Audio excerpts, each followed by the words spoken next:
Hello everyone, আসসালামু আলাইকুম। চট্টগ্রামের মানুষরা মাছের যে লেজ আর মাথাটা দেখে যায় ওটা দিয়ে রান্না করে হচ্ছে তরকারি, যেটা অন্যান্য জেলাতে রান্না করে না তেমন একটা। সো আমি আজকে এইভাবে রান্না করে দেখাবো। প্রথমে আমি মোলাটাকে সিদ্ধ করে নিব হলুদ আর লবণ দিয়ে, পানিটা ফেলে দিব স্মেলটা যাতে চলে যায়। তারপর আমি তেল নিব, তেলের মধ্যে পেঁয়াজ আর কাঁচামরিচ দিয়ে হলুদের গুঁড়ো, মরিচের গুঁড়ো, ধনিয়ার গুঁড়ো দিয়ে একটু কষিয়ে নেব।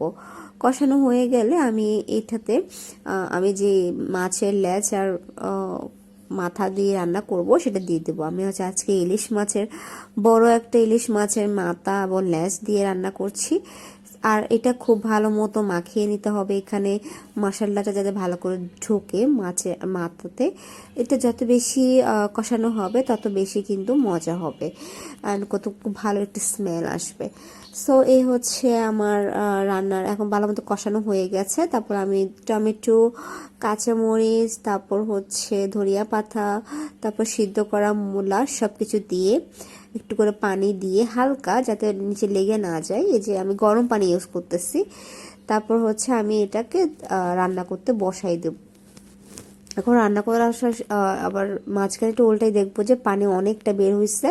তারপর আমি একদম লাস্ট স্টেজে কি করব, আমি যতটুকু ঝোল রাখবো ততটুকু পানি আমি এখানে দিয়ে তারপর ঢাকনা দিয়ে আমি এটা রেখে দেব। রেখে দেওয়ার পরে কিছুক্ষণ সিদ্ধ হয়ে গেলে একদম নামানোর আগে আমি আবার ধনিয়া পাতা, মরিচ আর একটু উল্টে পাল্টে দিয়ে 2 মিনিট রেখে চুলাটা বন্ধ করে দেব। এ হচ্ছে রান্না। এবার খুবই খেতে হয় আমি। Thank you.